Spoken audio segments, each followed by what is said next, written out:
3, 2, 1.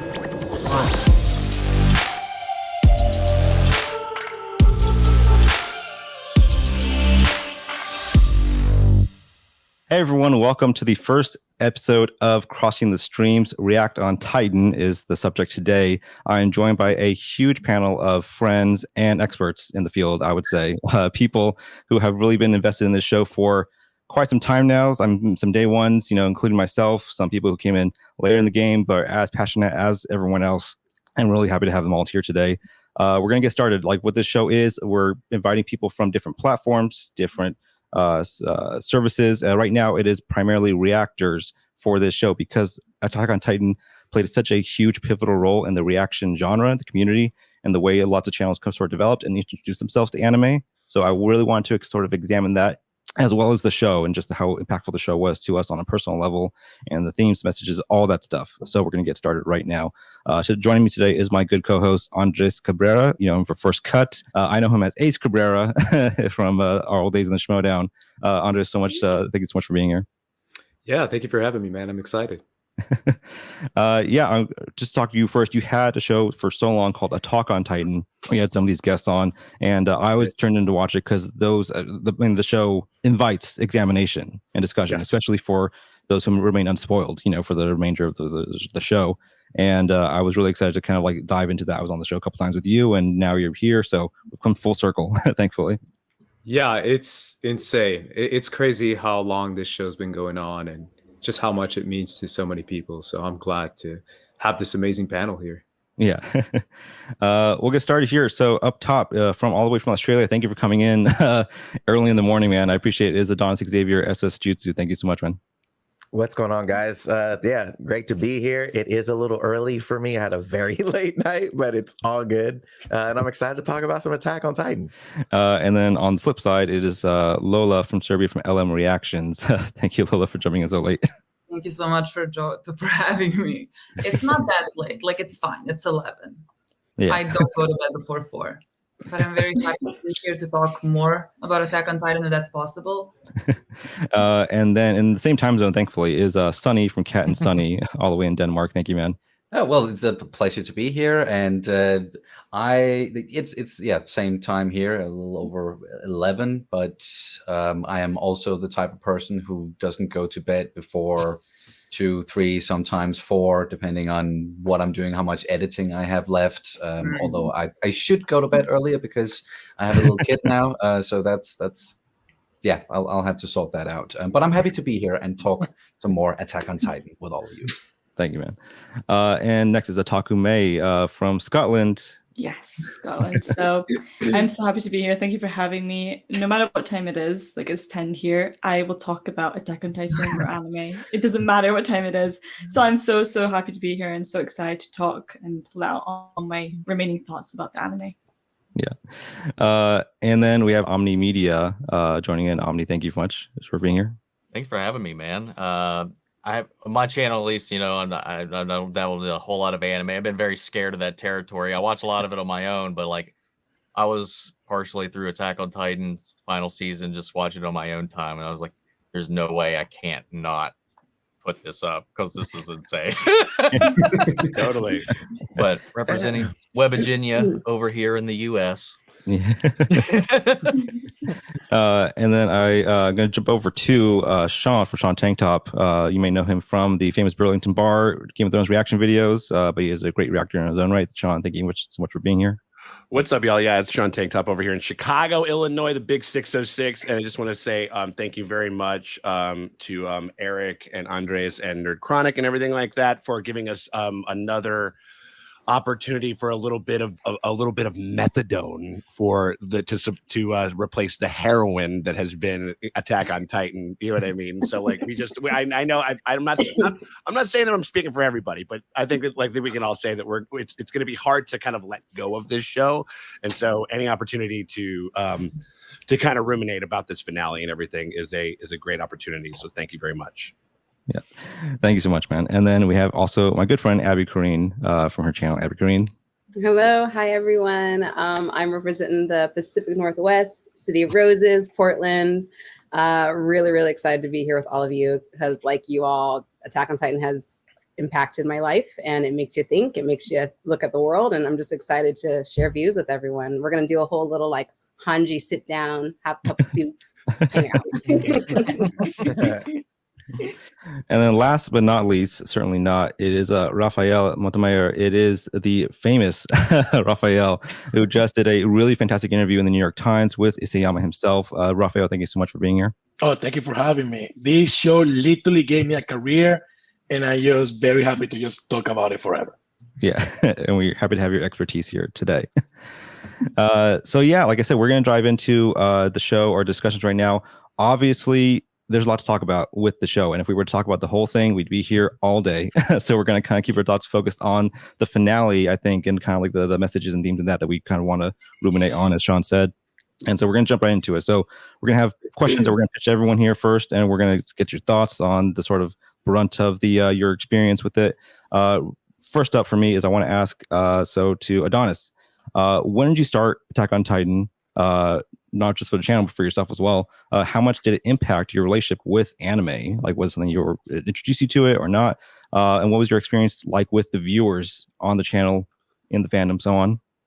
Yeah, it was so interesting because at the time I was still living in the States. So I was in Vegas at the time and huge anime fan already, but it was the first anime that I watched that I had coworkers that weren't into anime actually watching a show, which was so interesting to me because I was like, they're like, oh, have you seen Attack on Titan? I was like, what do you know about Attack on Titan? Like, I was so confused, and they're on their lunch break, like, oh, the last episode was crazy. Like, and it was such a cool experience because, I mean, I'm 36. So having people growing up, you know, if you guys are in that era, you remember when nobody talked about watching anime. That wasn't a cool thing to do at all, right? So me being at work, at the workplace, and people talking about, have you seen the latest episode? It was like the coolest feeling. I was like, hold on, we're talking about anime right now?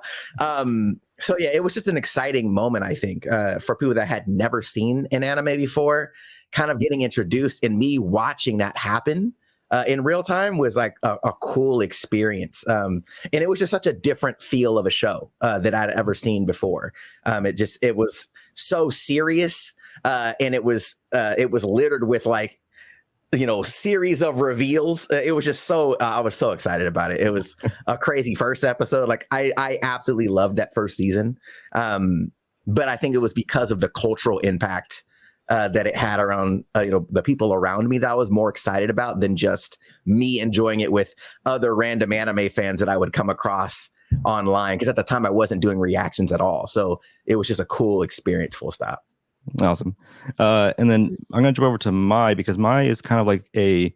May is kind of a anime expert. Your channel focuses primarily on anime, and so that's really you sort of bread and butter, and you know so much about the space. What was your experience with Attack on Titan in the same vein? Like, when did you start it? What was your experience like with the channel going through it? So I started Attack on Titan before I had my channel. I've only had my channel for 3 years, but Attack on Titan, I didn't start it when it started airing in 2013. I was much later. I wasn't even watching anime back then. So I started in 2019, just when we had season 3, part 1, and I was waiting for part 2 soon after. And it was great to start it. I had heard about it for like ages since I started anime, I think, but I'd never really give it a shot because when I first started watching anime, I was more into just like the slice of life, shoujo-y kind of stuff. Not really like the action kind of stuff. But then it was actually on Netflix back then, season 1. And so I decided to give it a shot then. And it was one of the best decisions of my life to start the anime and to dive into it. And I remember I just finished exams at that point. So I just kind of binged it all after as like a reward to myself. And wow, it was so different than anything I'd watched. Because again, I only watched kind of romance, shoujo-y, slice of life stuff. So I didn't watch something like dark and gritty and stuff like that. So it was very different, but in the best way. Like, I enjoyed everything about it. And then watching it with the fandom along, like I only had Instagram back then. I hadn't started Twitter or YouTube. So I just kind of go on Instagram after every new episode, watching it weekly. I remember that when season 3, part 2 started airing and everyone was like, when's the episode coming? When's it coming? And then we were all like waiting for it. And back then there was a lot of problems with airing and stuff over here. But yeah, with the fandom, it was really great just seeing everyone talk about it. And then the biggest thing was when I started my channel, and I started just before season 4 started. And reacting to Attack on Titan was such an amazing experience. Like, I love it already and I have a great time with it, but being able to share that experience with other people and going to the comments each week, obviously after spoilers removed, because we all know how spoilers are with Attack on Titan.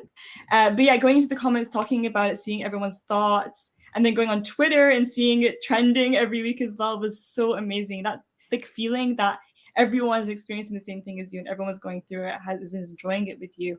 I think it just only enhances the enjoyment. So for me, like, Attack on Titan became even that much more special when I started reacting to it. Right.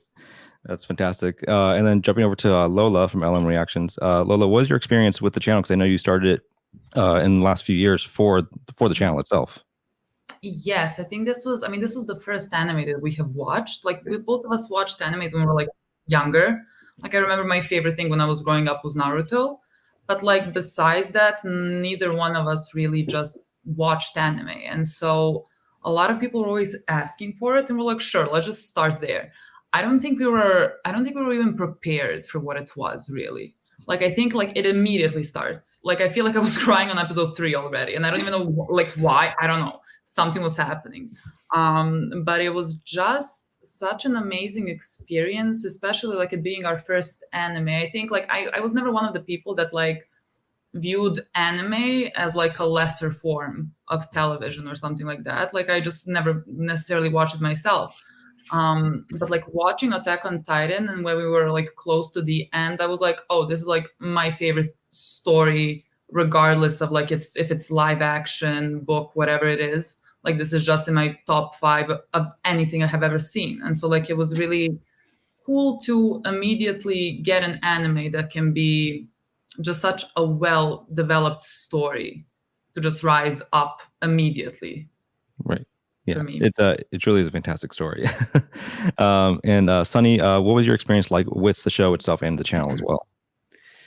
Oh, well, like to begin with, just touch on the whole like anime subject, as many of the others have already been talking about. Like, it was never a big thing here in Denmark either.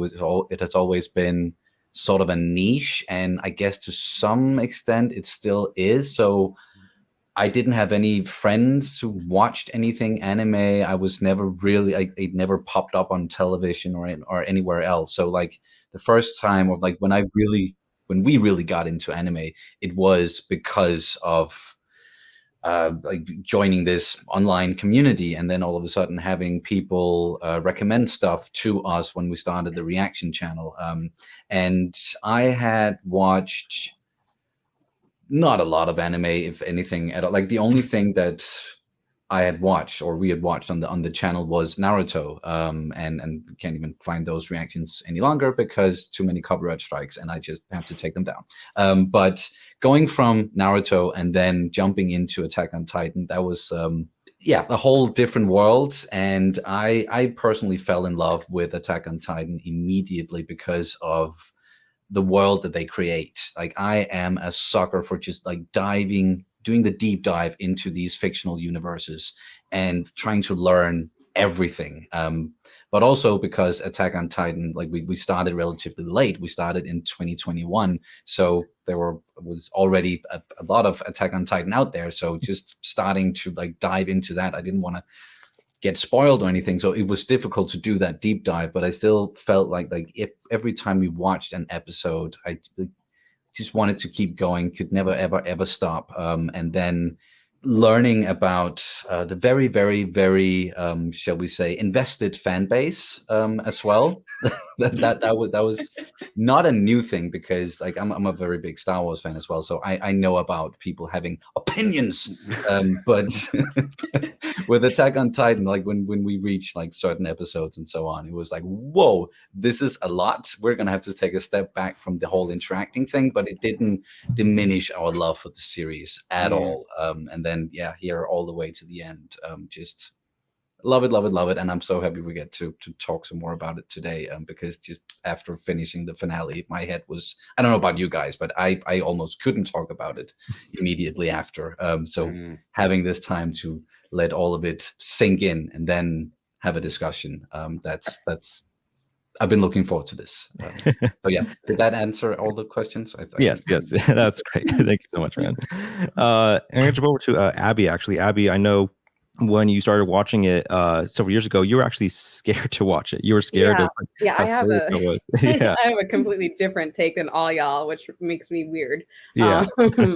But yeah, and this is coming from me who loves blood and guts. Like I'm a big fan. I grew up watching Hellsing, like the series and the OVA. A lot of like Gundam Wing, a lot of Rurouni Kenshin. So like I love all the actions and stuff. But when I got to Attack on Titan, when it first came out, I didn't make it through that first episode. Like I had a moment, if you've seen the movie, spoiler alert, if you've seen Akira, and the moment where the girl's getting crushed and you know that sick feeling you feel, like that's what I felt when you know the whole scene happened with Eren's mom, and I was just like, I gotta tap out. I can't do this. So I took a couple years off from it and then tackled it again, and I'm so glad I did, because obviously, as many of you know, there's so many powerful themes in this great anime, on top of it just being amazing mystery, amazing characters that we get to just grow and love. Connie forever.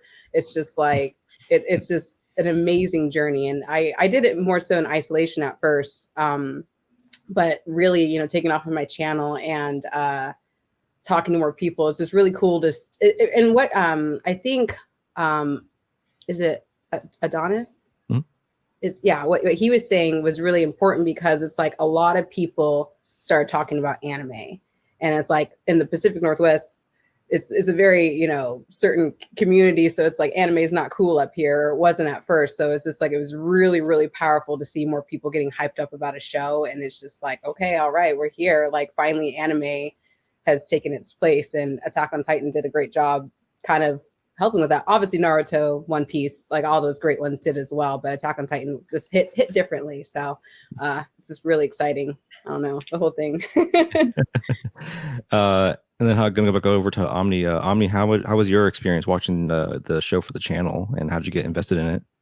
Well, I started not when it kicked off. It was about when I think this first season ended.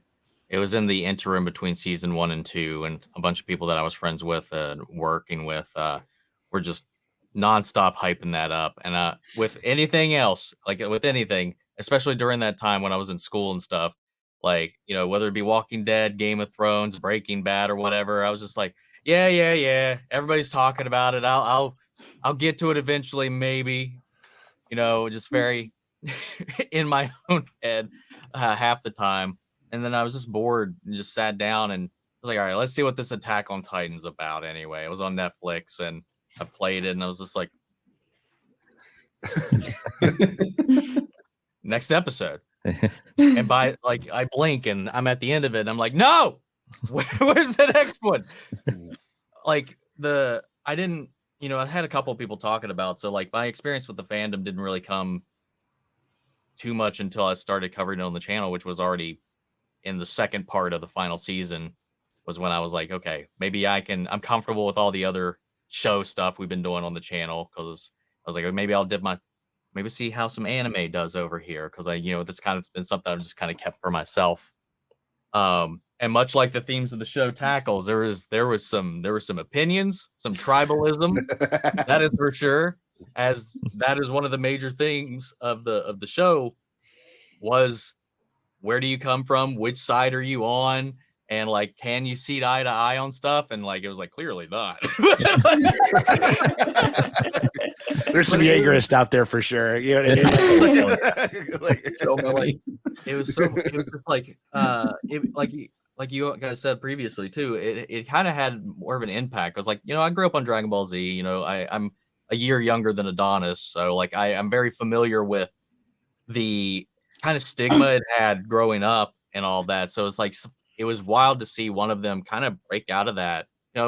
Everybody, casual or not, was like, oh, Dragon Ball Z Goku, punchy, fight. Fun. This was like the first thing I watched where I was just like, you had to think about it a little bit. There was a lot of other stuff going on. There was a lot of symbolism involved, much like the first episode or first season of Game of Thrones. There was like a hook that was different than anything else I was watching. There was a mystery box that J.J. Abrams would be envious of, like right out of the gate. and never. you're just like, I need answers. What is this? No. And Mhm. it didn't treat you like a child. It still had fun. You know, it still had a lot of the anime isms, you know, the over exaggerated like reactions, all the stuff you come to know, but like it treated its audience like adults, regardless of what it was doing. And just because it was gory or anything like that, you know, that aside, there was stuff that was there to get your brain active while you're running. You get invested in these characters, even like people who maybe had 2 scenes. I was like, no, Right. you know, it's like how did you do this to me? It was just a very different show than I've watched, and like, you know, it was just a fun ride. And you know, I'm not gonna lie, I was like maybe benefited a little bit from not being like too deep in the woods about it and in the greater scheme of things until recently. But watching it in my isolation for so long, it was just fun, man. It was I haven't had anything else quite like it, unless it was like some big budget live action thing, you know. It's insane. It feels like it crossed boundaries in a lot of ways. Yeah, it definitely did. It definitely is a spectacle. And for you, Sean, what was your experience like getting into it for the channel itself? Because your channel had pivoted to solo reactions, pre-recorded reactions away from the bar around that time when it kind of kicked up. Yeah, no, I mean, I've sort of thought about it a little bit, and there is like, I feel like there is like kind of like a bit of a, I don't know, it's like a, like how what would you call it? Reactor, like kind of college or whatever it is. Like your first course could kind of be like GOT or something like that. Your second course should be Avatar: The Last Airbender to kind of get you into like animated material and stuff like that. And like, of course, you sort of blows up your preconceived notion of like what is like you know, a piece of like, you know, satisfying adult entertainment or what have you, and kind of crushes those barriers. And then you kind of your final thesis or sort of a summarization of those things is Attack on Titan, because that's kind of like how we went. Like we were doing like kind of a lot of Game of Thrones stuff that ended how that ended and then we got done with, and then we got through ATLA, and that was such a wellspring, effervescent, lovely experience, you know. And then you kind of from there you go to AOT, which is like kind of a mix of both, like where I could definitely see like people think about Attack on Titan as like a gateway drug for normies to get into anime with like some of those like serious themes, because you know, like because there is like, you know, there's a lot of things, because I was like a very pish posh, like I'm gonna be 40 next year, like I'm a fucking old head, where it's like it was Suncoast Video in the tape section, and that was basically the only place where you could get anime and shit, you know what I mean? Like, and so can we curse on this, by the way? I'm sorry. like I'm like, yes, like okay, I mean, not that I'm going to curse more, but yeah, sorry. Okay, so no, but like, so that was sort of our relationship with the material at that time, and then us kind of coming into it, and it sort of kind of being this lovely marriage of like really kind of heady, powerful, current themes and stuff like that, and then also just like a kind of kinetic, like action shonen energy that is, you know, that it was just like a really good kind of marriage of like a bunch of different kind of things that we were kind of into. And then, you know, and now we're doing a bunch of anime, and we're kind of experiencing all these things for the first time and stuff. And so, yeah, I don't know. I think it's kind of like, yeah. So yeah, we're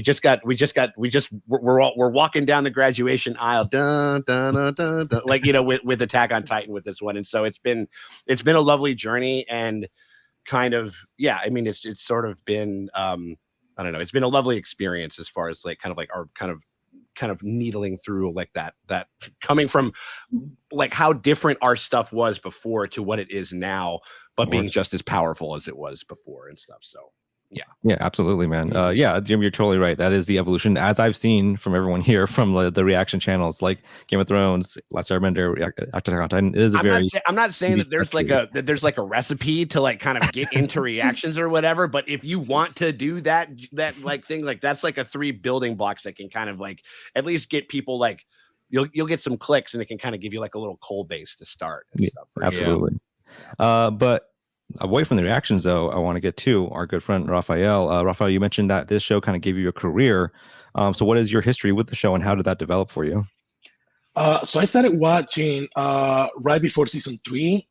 I think I got like the tail end of season 2, and by the time season 3 started, I just felt like this show, as everyone has said already, is such a gateway drug into anime. I grew up watching like Pokemon, Digimon, and all of their sort of knockoffs in a way. Like, I kind of stopped for a couple of years, and then just seeing Attack on Titan felt like watching something like Game of Thrones or Breaking Bad, like that sort of prestige TV, but with the kind of visuals and storytelling that you don't get with like a restricted media like live action in a way. And also because, as everyone has said already, like it was everywhere. Like from season 1 on, like every convention had like dozens of people, if not hundreds, dressed as the scouts and everything. So it was one of the first times that I saw anime being seen or discussed by non-anime fans as well. And by the time season 3 started, was around the time I started writing about movies and TV online, and I saw an opportunity that because there was an audience for this show, I started to be open about writing about anime because of Attack on Titan. They saw, well, the audience is there. Let's see how this goes. And from that, open to other shows. So I started just writing a column for Slash Film about Attack on Titan as a gateway anime for people who have never seen anime before, because it's simultaneously everything that you know and you like about anime, but at the same time it's very non-specifically Japanese in a way that it makes it universal. But at the same time, that story is it could only be told by a Japanese student, by a Japanese author. So it's a way to like bring people into this community. From there, yeah, just like the audience was there, so the editors were more receptive, and from there on, I just started building from it. Really awesome, man. Yeah, I mean, you're right. Like as many of us have said, it is a really great gateway anime for, and that was like I think big thing for myself and for others as well. And I want to ask one more person here, Andres. What was your experience like with the show, getting into it, and then also building it for your channel? Your passion for it. Yeah, I mean, I kind of vary a little bit from most people here versus being a day one. So I'm definitely a day one back when it started. It was towards the tail end of season 1. So it's definitely a while back, but it's crazy to see where it's come from and what's become of it, I guess.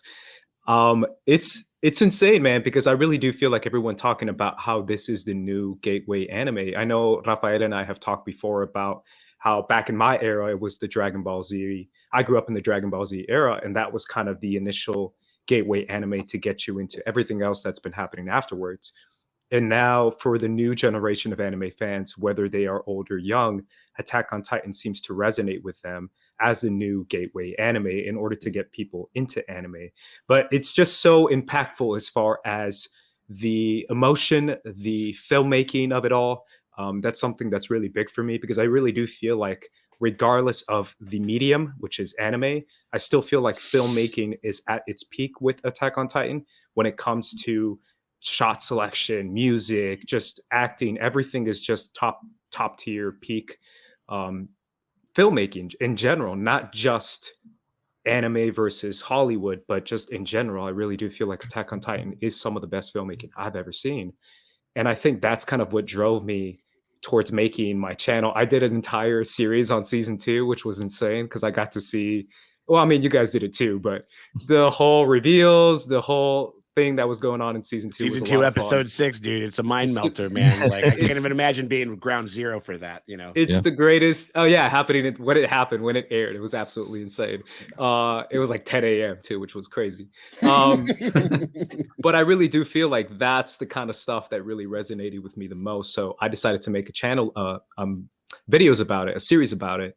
And I think dissecting each episode and seeing the themes of each episode was really something really relevant with me, that stayed with me, because you got to see a little bit more of the detail behind each episode and the artistry behind each episode, not just with what they were trying to communicate with the plot, but what they were trying to communicate in terms of the themes of the show. So just exploring that a lot more was super impactful. So it's been amazing so far. Yeah, and I've enjoyed every discussion you've had, man. Like you said, like the show invites examination and dissection just from every episode, and so that's just been such a big part of why I think obviously it grabbed everyone to just go week by week asking what's next. And now what's next for the show is we're going to dive into the nitty gritty of the whole thing. We're going to get into the finale, the thoughts about what we felt about it, everything. And Andres, do you want to tee us up for getting us through the next section for these questions? Yeah, absolutely. I'm going to start with you, Adonis, since you've been the last one to speak. You were the first question on the other one. So let's start with you. As far as your thoughts going into the finale, what did you think of the finale? And if it lived up to your expectations as far as what you were looking for? Yeah, it's so interesting, too, because I think a lot of us that have seen the show from the beginning, like first season coming out, there was so many, like that first season, the second season had a gigantic gap in airtime. Like I think it was like 2 or something, at least 2 years, right? Or more than that. 4 years. I was going to say it's way more. Yeah. Yeah. So, you could have went to college in the time that it took for to come back. Like, I think that's kind of been, if the ones that have been current with the show the entire time, it's kind of been a thematic thing of like, we're going to wait a while to have this thing be finished. So I had already read the manga in 2019 or 2020, I forgot what it was, but I had finished it when it had finished. I was like, I need to just finish this because if I get spoiled, I'm going to be irate. So I had already read it.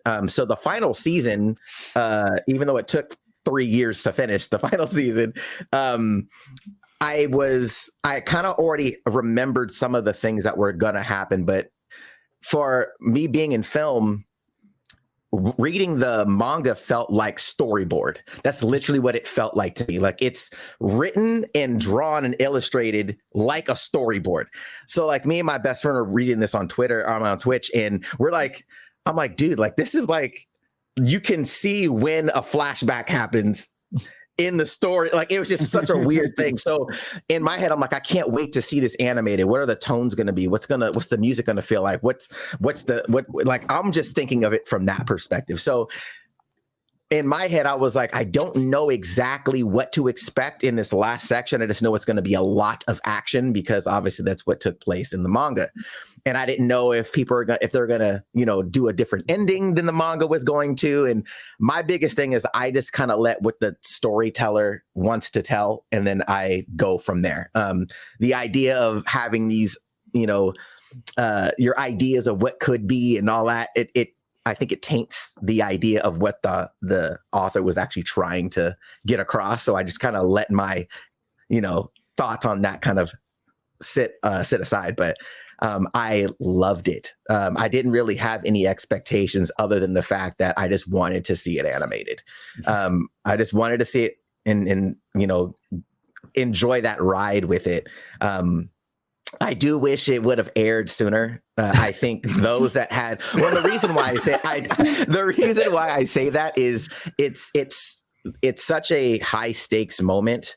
And for those that haven't had the ability to watch it close to the previous episode, it takes you away from the tenseness of the situation. So I think that's the only gripe that I have about it. Is like, I really wish now, watching it full from start to finish, if you could watch it in its entirety back to back, I think people will appreciate it even more. But it was such a ridiculous piece of work. So much work went into that last episode. I was like, Jesus Christ. I love the music. The music was awesome. I think how it wrapped up was spectacular. The concept to me is still really dope. Even though it did change some stuff from the manga, I liked both. So I wasn't really team this or team that. I liked it regardless. But yeah, I think for me, as it stands as a completed story, a completed anime, it's ranked number 1 for me at the moment. I watch a lot of stuff. So for me, it's definitely number 1 as far as an anime completed story for myself, but fantastic. Yeah, I want to jump to you, May. I know we talked a lot about previously heading into the Attack on Titan finale, and then obviously afterwards, we've talked the last week. I want to get your thoughts as far as what did you think of the finale, and if there was anything that maybe you would have changed or that you would have preferred ended differently.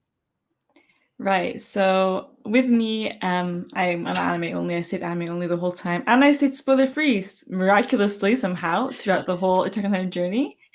Big thanks to my mods for that. And yeah, with the ending, I had no idea what to expect. You actually asked me what were my predictions, what were my theories, and I had almost zero because I could not just see how they were going to wrap this up. I could see I couldn't imagine it. I couldn't think of where it could go. I had a few things that I really wanted to see happen. For example, Levi killing Zeke and keeping his promise at the very end. I had to have that happen. If it didn't happen, I wouldn't be satisfied. And I wanted to see Falco. I had a theory that he would fly, so I wanted to see him fly. But other than that, I had no expectations. I think I never even imagined anything that could have happened. I didn't imagine that it would go this way. It took me completely by surprise. And obviously I had a lot of expectations because of the manga having coming out and what everyone was saying. I obviously had no spoilers, but I had heard so many mixed things about the ending. People hating it, people loving it, people comparing it to other anime, like Code Geass was a big one for that. And me just trying to think what could possibly cause such a controversy in the fandom that there's such a split in how people felt about it. So going into the finale, I was like, okay, I might like it, I might not like it, but let's go in completely blind and see what it's going to be about.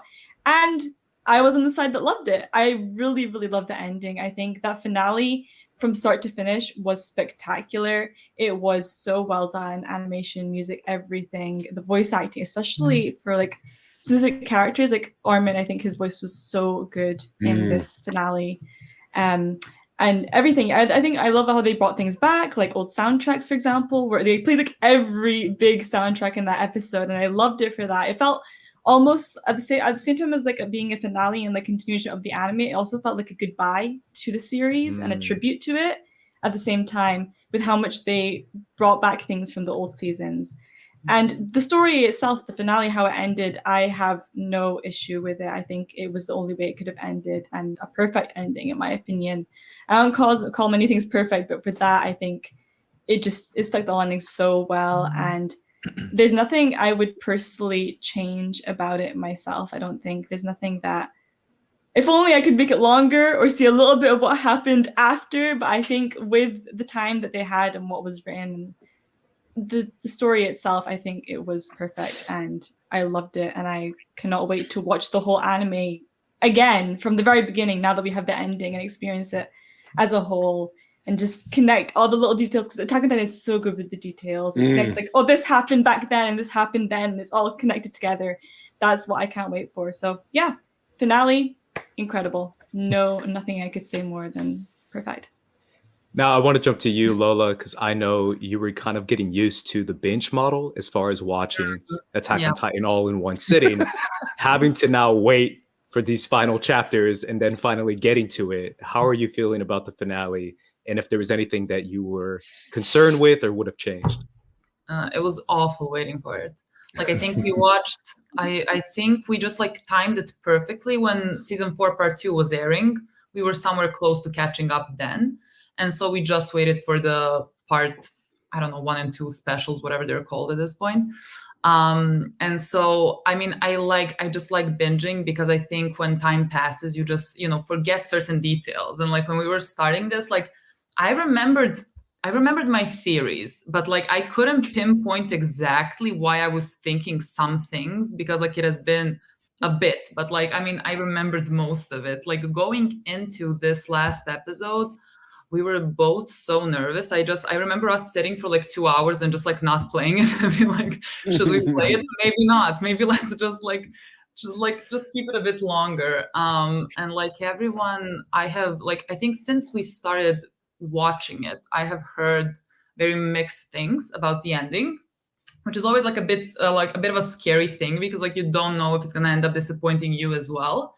And I think like while we were watching it, at some point, I think in season 4, I kind of realized that there were a lot of people that were like legitimately Jaegerists, and they weren't like kidding about it. And so like I thought like, well, and like if there's so many of them, then I guess they are the ones that are disappointed. And so I was feeling pretty good about it. And so then we were a bit late to watching Attack on Titan because Milna was in the country. And in the meantime, people were like commenting on our Patreon, like people who have watched us being like, I'm so nervous if you're gonna like it. And I was just like, why? Why are you so nervous? Like I think like you know our opinion, so what? I don't know what is awaiting me.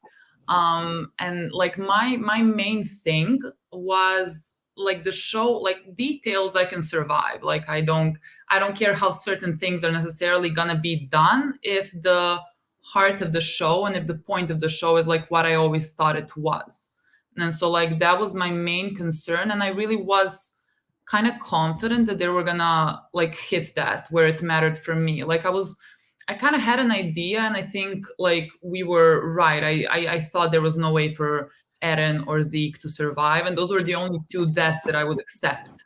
And I just knew I was gonna be very disappointed if Falco and Gabby died, because like then the purpose of the show would make no sense for me, you know, because like they're kids and they're this new hope for the world.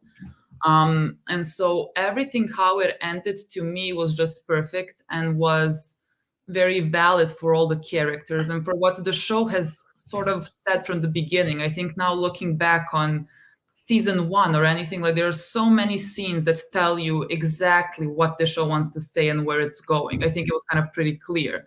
I think the only thing with the finale was that I was just like, that was an hour and 20 minutes of chaos all around, and I was just taking it like I was processing scenes like 5 minutes after they happened, and like I don't know how to process this scene that I'm in right now. Like I'm still processing the previous scene, and so just like a lot of things were happening. But I think just like even on the rewatch immediately, like when you know things are going and like when you can watch it a bit more calmly, I just think it's perfect. Like I really think they hit every important bit that I wanted them to hit.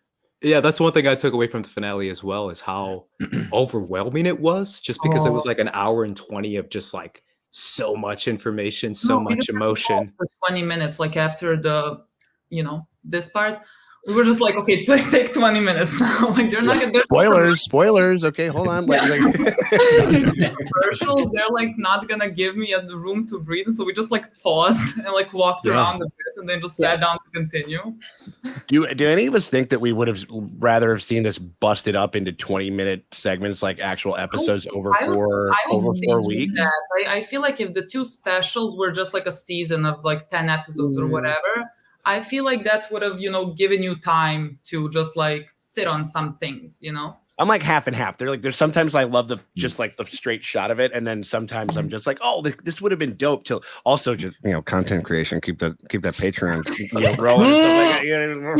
Like no, but you know what I'm saying? Like yeah, that was a thought that I was kind of wrestling with. I think a little bit. It's like how the delivery device, like, but as like a big piece, it's very powerful. It's very overwhelming. It is. Yeah, my opinion on that is maybe if part 1 and part 2 had all come out in one season, that would have been fine. But the finale on its own, I would have not liked separated. Right. I think it worked well. Also, I was so glad to not have to experience what manga readers had to experience with these like cliffhanger endings and like the specific things that happened. Hearing where they had to stop and wait a month for a new thing, I was like, no, I'm still gonna go this all at once. It was hard. It was overwhelming to process it all in one go, but I think it worked well for me, and it means you can just keep watching it and keep experiencing it and going through it again and again. But yeah, I needed it like that. I didn't want to wait. I second that. Kind of gonna want to go off of what Lola said to Sunny, because Sunny, you and I have talked about the thematic elements of Attack on Titan on your channel, and I know that's something that we've always felt like watching this show was a big concern, right? Going into the finale is like, are they gonna nail it as far as what the show is about and what it really means? Do you feel like it nailed it, and do you feel like you're satisfied with the finale? Oh, okay. First, like building off of some of the stuff that the other guys have been talking about with just how the finale and the two final parts or specials or whatever they're called, like how they were presented to us, I was also quite worried that, okay, since we only get these two parts, we don't get a full season, we don't get to stay in it and talk about it from week to week, like, is it gonna fizzle out a little bit, or are we gonna be able to maintain that intensity that they rounded off the first special with? And I've seen some people say that it didn't work for them, like they didn't have that feeling going into the finale, that it was just too long to wait. But for me personally, that really wasn't an issue. Like, we were straight back in there with all the characters, the situation that they were in. And I'm also sort of mixed with the whole, okay, should it have been one big chunk, or could they have cut it up into episodes? But then we would have gotten a lot of cliffhangers, and those would have been frustrating as all hell. And then there's all, as Sean mentioned, like the whole content creator thing of it, where I would have liked some more, to be able to do some more Attack on Titan videos, because those generally do pretty damn well. But it is what it is when it comes to that. Shifting to our thoughts about the finale, or my thoughts about the finale. I gotta admit, like, at first when we finished it and we were just sitting there, and you can see it in our reaction as well, that complete emotional overload, first and foremost. It was very, very overwhelming. And when it comes to the themes, and especially with Attack on Titan and what we've been building towards in the final season, this whole thing about this cycle of violence, past transgressions, what it does to us, what it does to humanity, what it did to Eren, what he's doing now, what will the outcome be? And we've had a lot of time to talk about it as well. So in our, I guess you could call it now, like in hindsight, like naivete, we were thinking that, well, this is all leading to like ending that cycle of violence, and that's what Eren wants, and that's why he wants his friend to stop him, because he's the big enemy. He's the big, like the enemy who's going to what's it called? Not divide, but unite the world against the common unite. cause. Thank you. Right. Unite. That's the word I was looking for. Unite. And everything will be perfect after we're all done. And everything will be Yay! perfect, and that's it. And we've all learned from our mistakes. And I think even sorry, I don't even remember the name of the character, but like the Malian leader at the airbase, like his realization, like, we've been treating these people wrong for all these years, and we have to do better for the future, for our kids. And I sort of feel like Attack on Titan, like, they wanted us to want that and to think that that was possible. But then we get that ending, and it's like, nah. Like, we do end some things, and there is a period of peace, and the Titans are gone. But when it comes to humanity as a whole, no, like, we don't change, really. Right. Like, in the end, we're still gonna bomb each other to shit, and like, that's just how it is. So we were feeling kind of deflated in the end, because we were like, no, that wasn't what it was building towards, right? That's not what we wanted. But having time to think about it and let it all sink in, and also getting to see what others thought about it, and that's why it was so difficult to talk about it immediately after, because it was just like, oh shit, deflated, no wait, okay, and that makes sense, and yada yada yada. So like, some people got really angry at us in the comments, because our first reaction to the ending was this, like, oh, really? Was that it? So what's the point, kind of a deal? And then we talked through it and got to, okay, this is what Isayama was trying to say with it.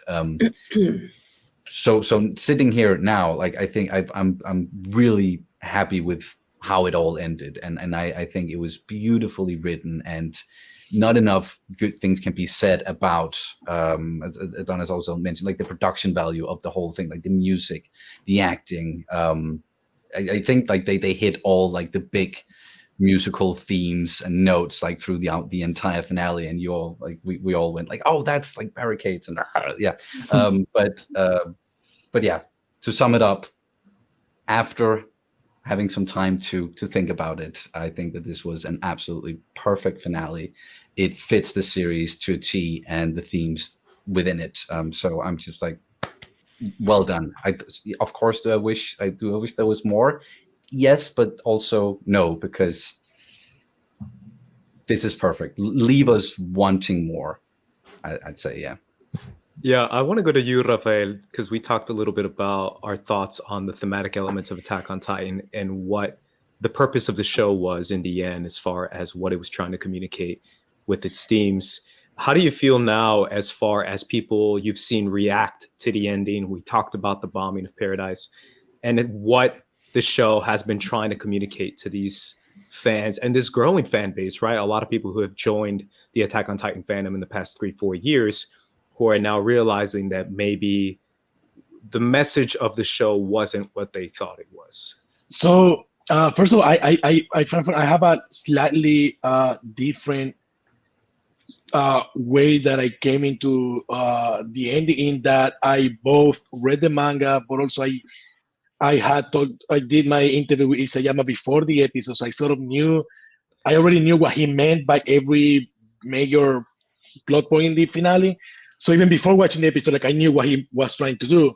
But watching the episode, and particularly watching the reaction for it, I was a bit surprised by seeing how much the anime fandom seemed to understand what the show was trying to do, seemingly better than the manga fandom.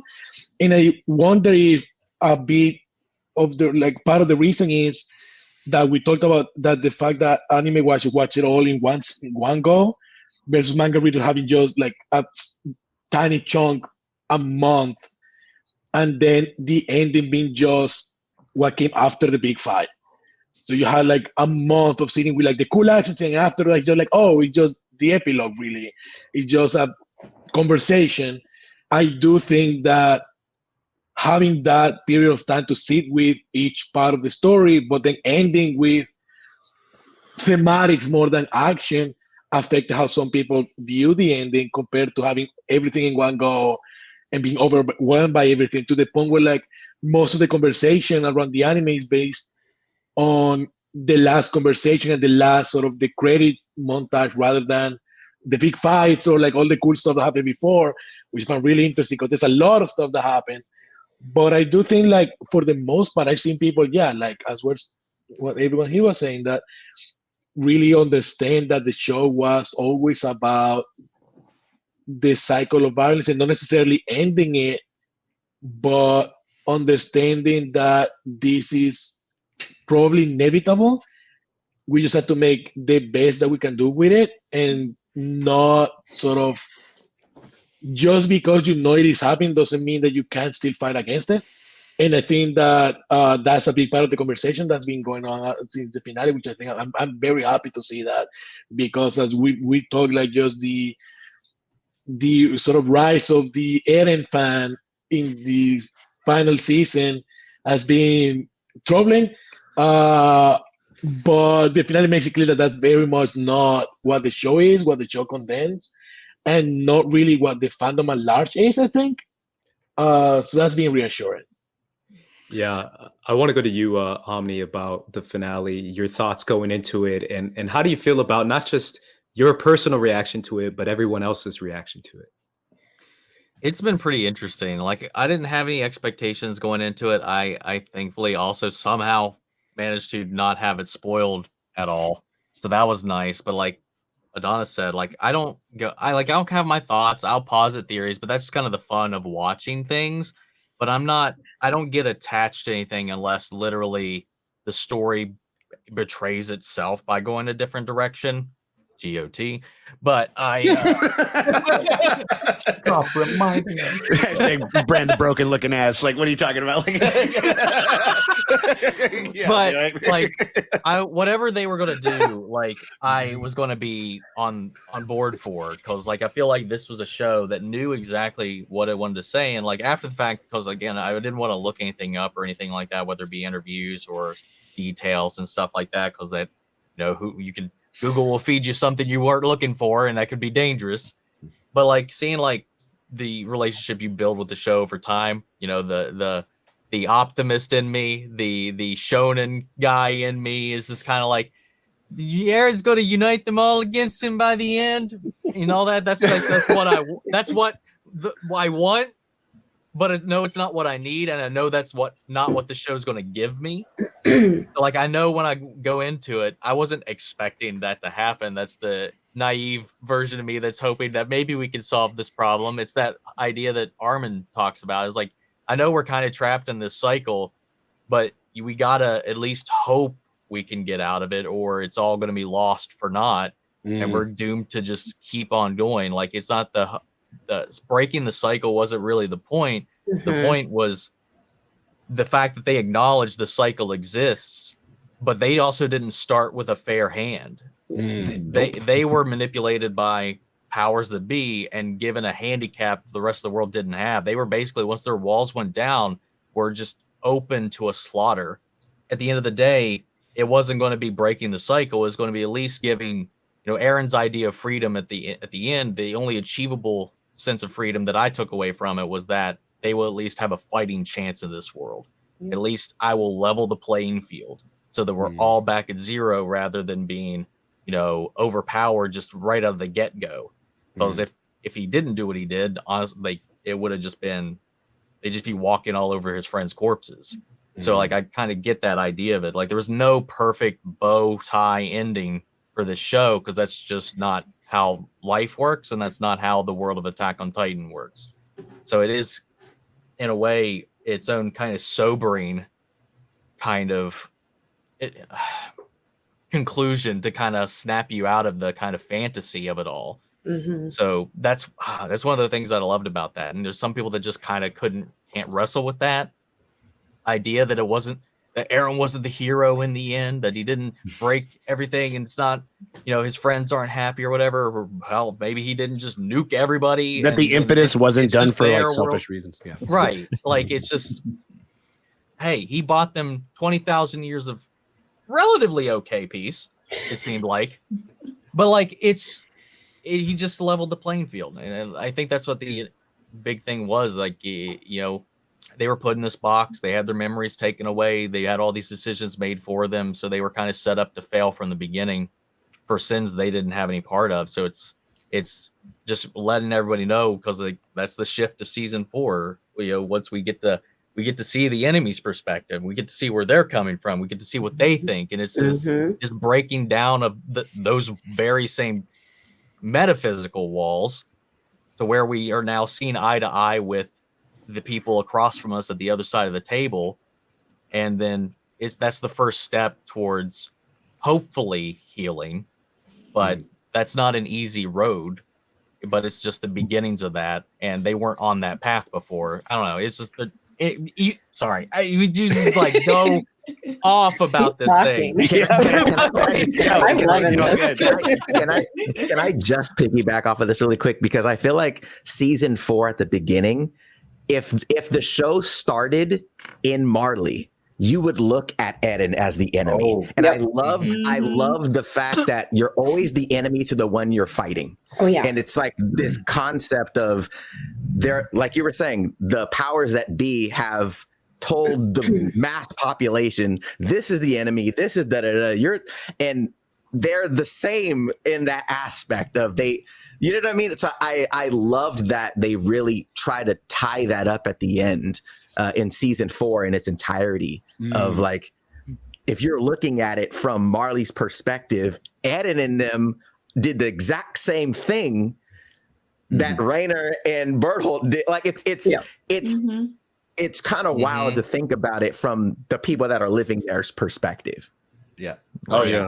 In their attempt to maintain the status quo and all that with the Marleyans, they create the Jaegerists and the complete opposition to it. And it's just like, it's the ultimate fantasy, just like reflecting what happens in life, for better or for worse. Like, we see that every day.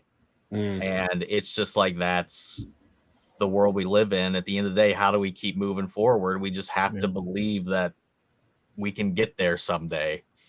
Yeah, I want to jump to you, Sean, as far as your thoughts on the finale. And obviously, we're talking a lot about the themes and what you are feeling about the themes of the show now that the ending has come to an end. Yeah, I mean, thematically, I think there's some nuts and bolts thing. I mean, like, obviously, there was like a couple of things where it's like, Mikasa's she's taking that dome. She's killing Aaron. Like that's what has to happen. Like that much I know. I know that Zeke's going. I thought that that Reiner was gonna bite it. I will say this. There was as far as, because I think that some people have compared AOT to GOT. And yeah, great. They share 2 letters, whatever. Like, I don't think that that's a very fair comparison at all. But I think there's like a couple of things. I remember thinking that we were going to lose more people in the conflict.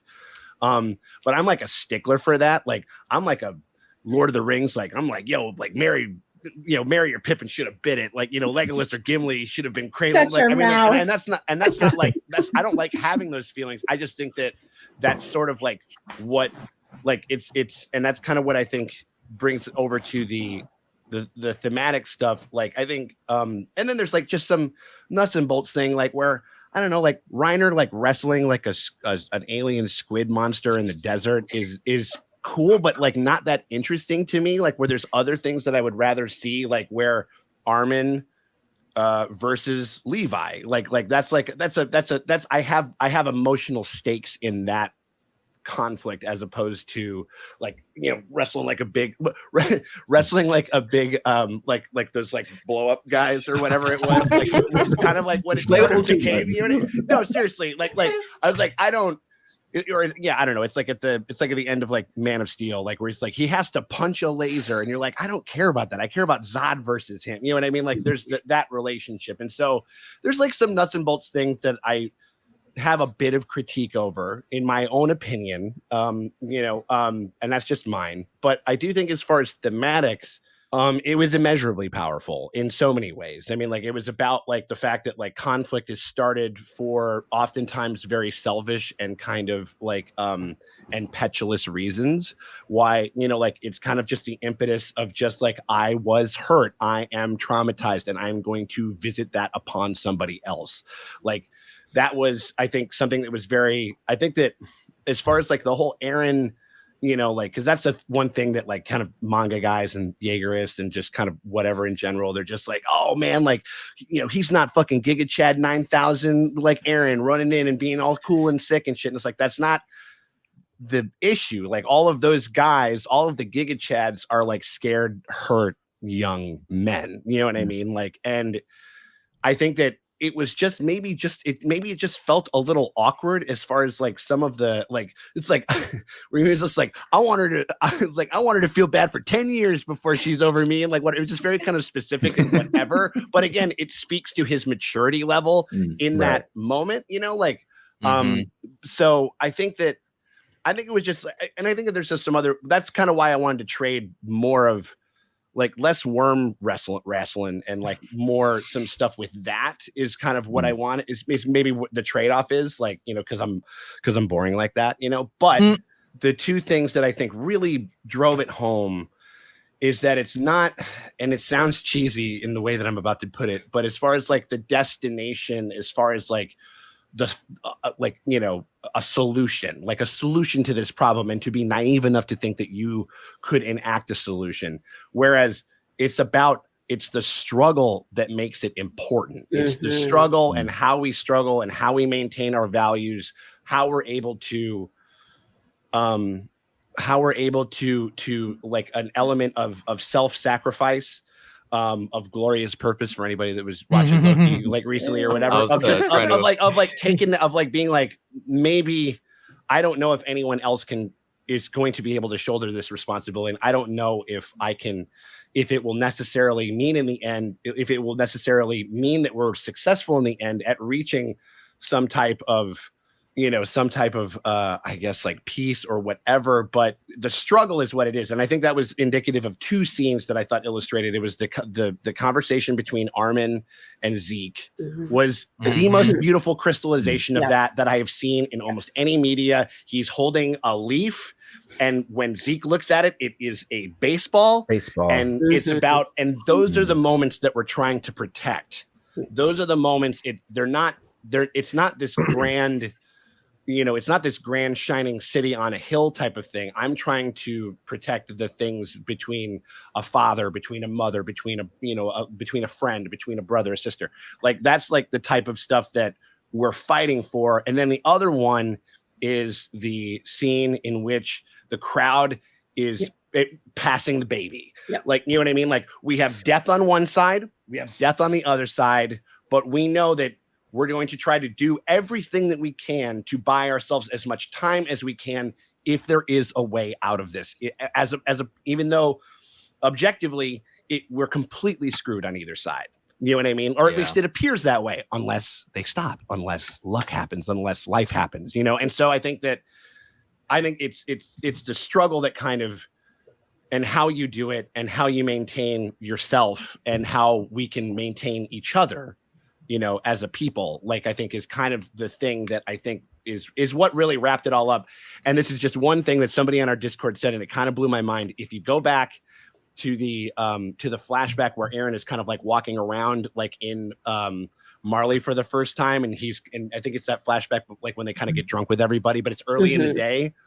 The first time that he cracks, he's walking in the street and he looks up and he sees a couple, and there's a pregnant woman holding like a loaf of bread, and that is the woman that fell off the cliff with the baby. And like, and you just like, you know what I mean? Like it's kind of, it's so I hadn't put that together. No.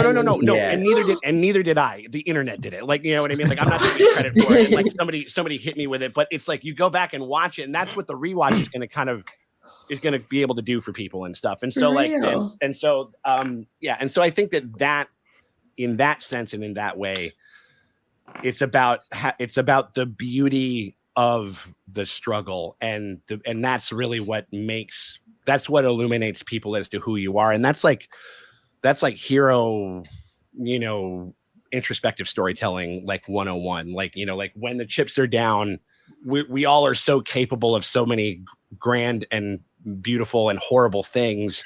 When the moment of truth happens, who do you reveal yourself to be underneath your regular clothes? And like, that's kind of the moral, I think that's the kind of like the moral sort of button of the story that I think is so powerful, you know, and that I think will withstand the test of time, you know, and everything. Yeah. I want to jump to you, Abby. I know you have a lot of thoughts. No, I know you all have said, like, I just want to. I'm sorry, I didn't mean to take so long. I'm so sorry.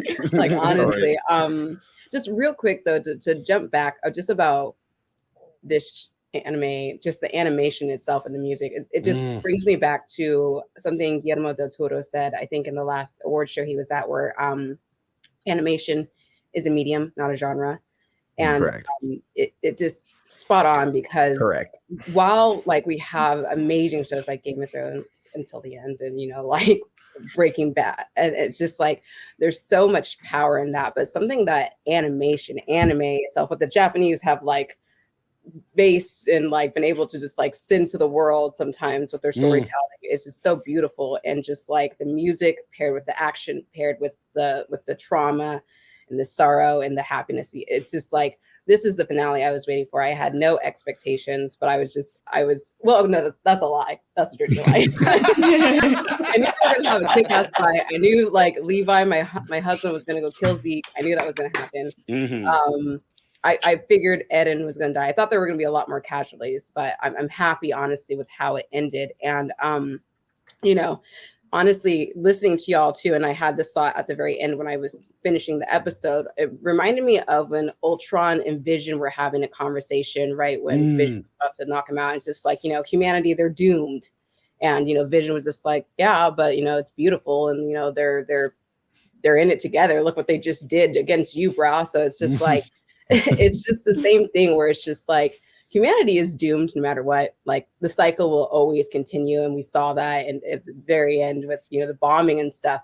But it's just like, it's those moments in the now and what they're able to do, what they're able to remember. It's just like, yeah, we are all people, we are all living, we're all trying to just like do the best we can for our neighbor or our best friend or our lover.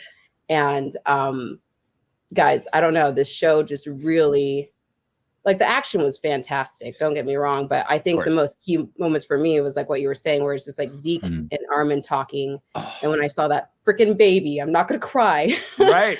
But just the freaking fact is just like, life finds a way. Sorry, Jurassic Park. Life finds a way. And while people are while there's freaking we have a baby. Yes. And they're passing her. Yes. Like or whatever. His shirt off. I would love that for Jeff. But yeah, it's just like that, and that's the point. And it's again going back to it also, sorry, I'm jumping all over the place because you all just said so many amazing points. But again, it's just like that. This is life. This is humanity. We are screwed up. We are at fault.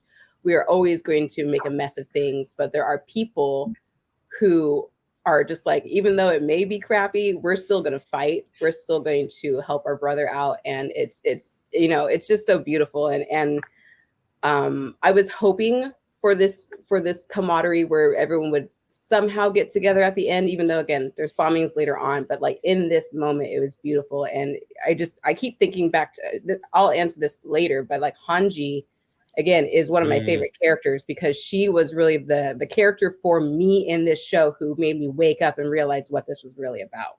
Sure. And it's this like being able to hear the other side, empathize with the other side, kind of put down our own pride to work with the other side for a common goal, even though we're all doomed. So it's just like, I don't know, this finale took my breath away. I wanted it to be a movie. I'm glad it was a movie. I didn't want to freaking wait for nothing. I was going to throw something at the TV if there was a to be continued.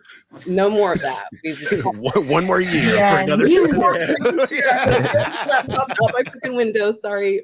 We're doing the meme. Like, but like, I mean, I can't say enough. Just every single one of you said so many powerful points, and I think that's the whole point of this show is us to have all these different opinions and thoughts and like be able to be like, yeah, that's it. There's so many things, and that's humanity for you. Humanity is complicated.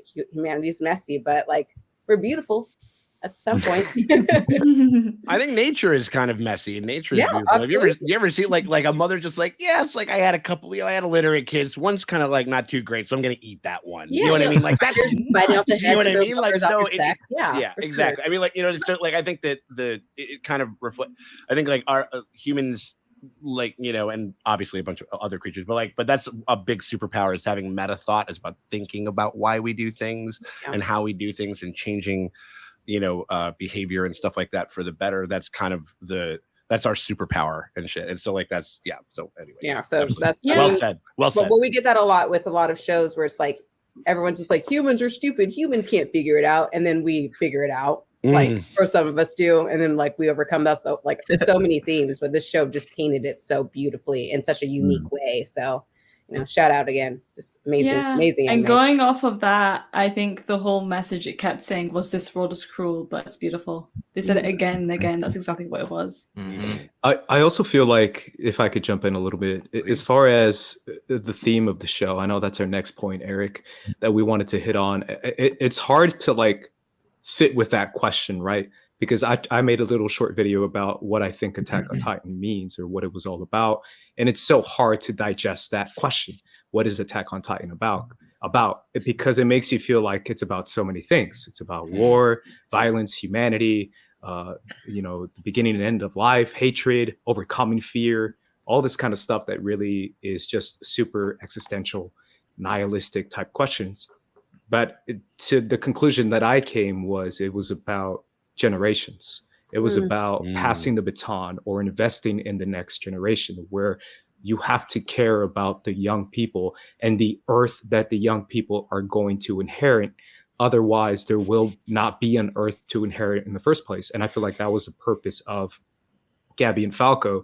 That was the purpose of choosing Armin versus choosing Erwin, where that look in Armin's eye of hope and of just looking at a better day, and perhaps a day can be better, perhaps there can be hope into looking at this world, versus Erwin's perspective of just overcoming the enemy, was something that Levi went out of his way to choose. And I feel like that was just seen in so many different episodes of Attack on Titan, where it's Children of the Forest, with Sasha's dad, whether it was the baby scene we saw at the end. Like, it really made it a point to show you, like, there was a purpose to saving Gabby and Falco. What if would have flocked threw them out of the airship.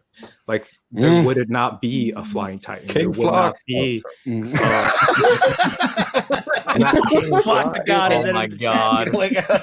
Lord, That's another thing. That's another thing that I feel like they're trying to say, though, because I do feel like investment in our youth, investing in our young people is so important because that's the next generation. And if we don't have the answers, then maybe they do.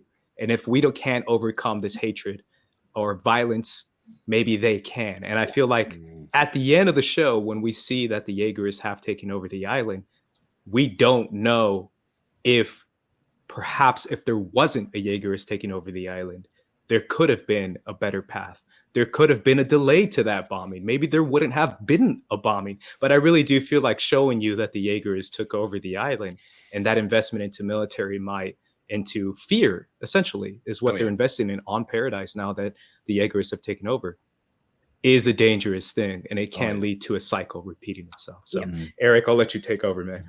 Yeah, you're absolutely right, man. The next section is our open floor. We're just going to kind of like what we've been doing a little bit here, you know, talking about the Thor's themes and everything of the show, but we're going to kind of keep it more open so we can jump on each other for our thoughts here. So the first question is, was Aaron right? Just kidding. No, that's not what it is. It's really just what was the theme? What was the main message of the show that you took away from it? We've touched upon that a little bit, but we'll go back. I'm going to start from the top here for what I can see. Lola, what do you think was the sort of main theme or message you took away from the show? Oh, God. I think at the end of the day, what I took away from the show was even though like every episode someone is dying and someone is killing someone, I think the general message I got from it was a message of peace and sort of that message of like keeping the children away from the forest. Like I thought it was really strong in that. Like I don't think that Eren was right. Like I thought the best things about it were sort of even though like this, especially for like our scouts and everything, because like they were really put in a horrifying situation, having to fight against Eren and having to fight against their own people for something that is like right, like you're saving people outside of the walls who all want you dead, but like genocide is not any type of answer. And I just think like talking, even though like what we have been saying, that like the cycle does not end, like eventually someone's gonna start bombing something, because like Erwin said, as long as humans exist, as long as there's like two people left alive on Earth, they're gonna find something to argue about. Cain and Abel. Yeah.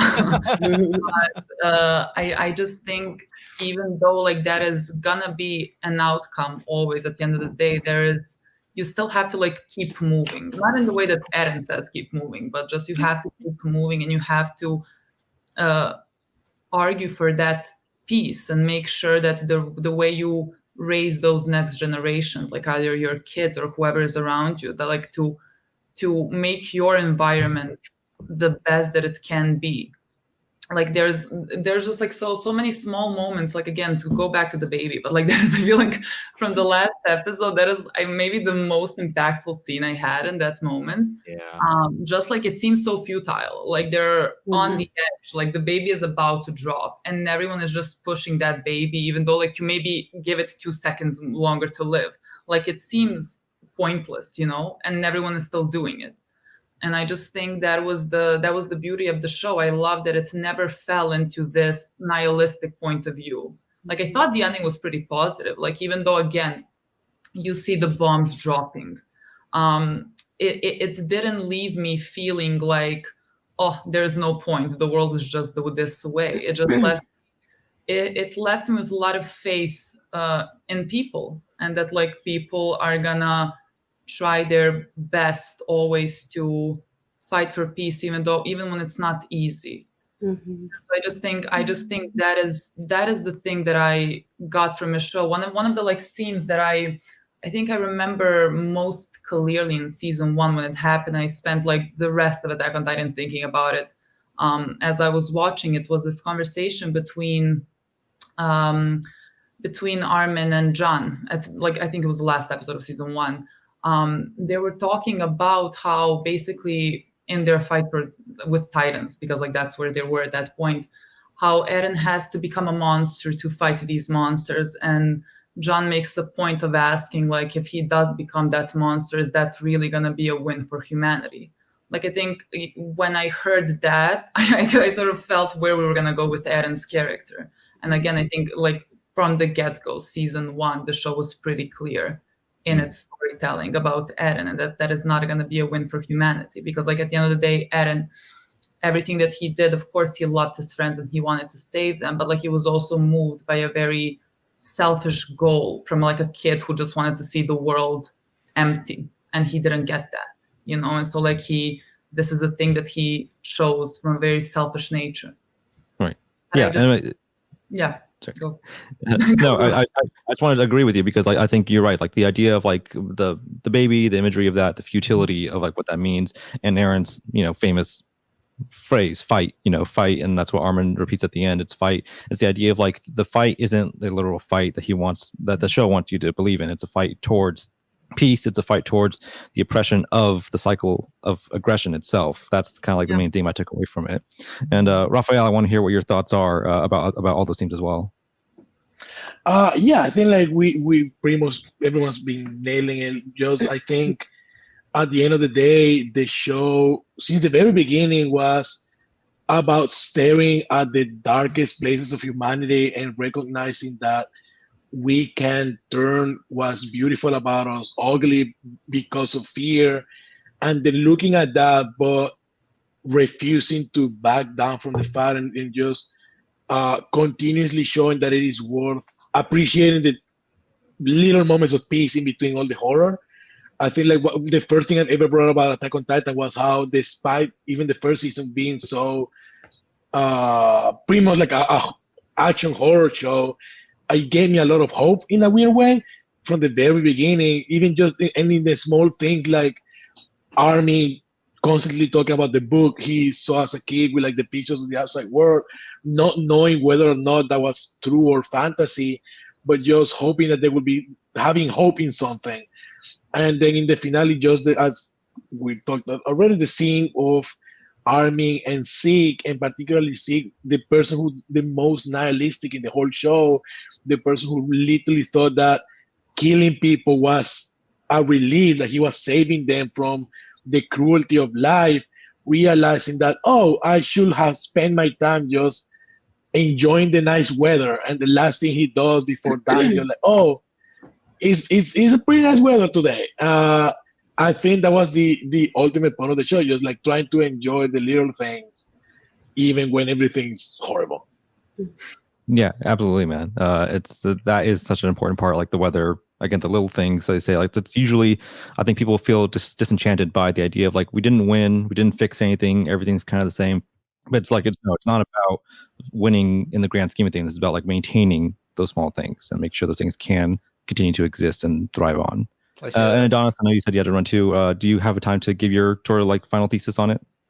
I guess for myself, since the beginning, it's always been, I'm a perspective guy. And for me, it was about perspectives, especially once season 4 happened. I was like, holy crap. Like, we're a lot of us, we're always the main character of our story.